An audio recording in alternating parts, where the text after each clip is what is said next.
and this is Kirby Smart's third recruiting class at Georgia. It seems like time just absolutely flies by, and his third top-ranked QB. I don't care where you get your recruiting news from, that's unprecedented in college football. So the latest, we know that Justin Fields committed to the University of Georgia, and there was a live broadcast between Dalton and Harrison on Thursday. A little bit of a hiccup for the QB. He left the game injured. Jeff, give us the update. Yeah, I spoke to the Fields family this afternoon, and I'm told the surgery went well. It's now one of the most important fingers in all of the state of Georgia. It was a broken finger. It was his broken right index finger. Surgery took about 30 minutes today. It required 2 pins and some anesthesia, and I think it's safe to say that the nation's #1 overall prospect won't be using chopsticks anytime soon.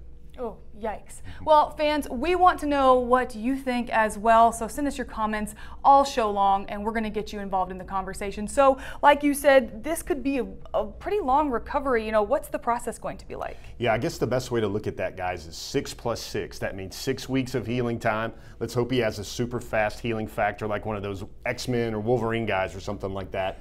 6 weeks of healing time, and then he also needs 6 weeks of physical therapy. So you're looking there, Georgia fans, for about 12 weeks until he starts pitching those spirals around like the nation's #1 overall prospect. So you mentioned pitching spirals, but he also plays baseball. So what's the outlook going to be for him once the spring comes and baseball season? Of course, we're not thinking about that here on the Georgia Football Recruiting Show, but what's the outlook for him? I'm going to put you in the minds of the Georgia fan after they heard about this broken finger. Here's what happens. They go, #1, is he okay? Is he going to play? Is everything fine? It's not a knee. It's not an ACL. Whew. So then they go to the next part. When will he be able to play? We've already established that it's 12 weeks there for Justin Fields on that front. Now the next thing is, what is he going to play next, Hannah? Will it be baseball or will it be football? And there's a lot of detail to go in this because Justin Fields is actually a very good baseball player as well. He's a middle infielder with some plus speed. There might be the option that he could mid-year enroll at Georgia. That would be enrolling in January of 2018.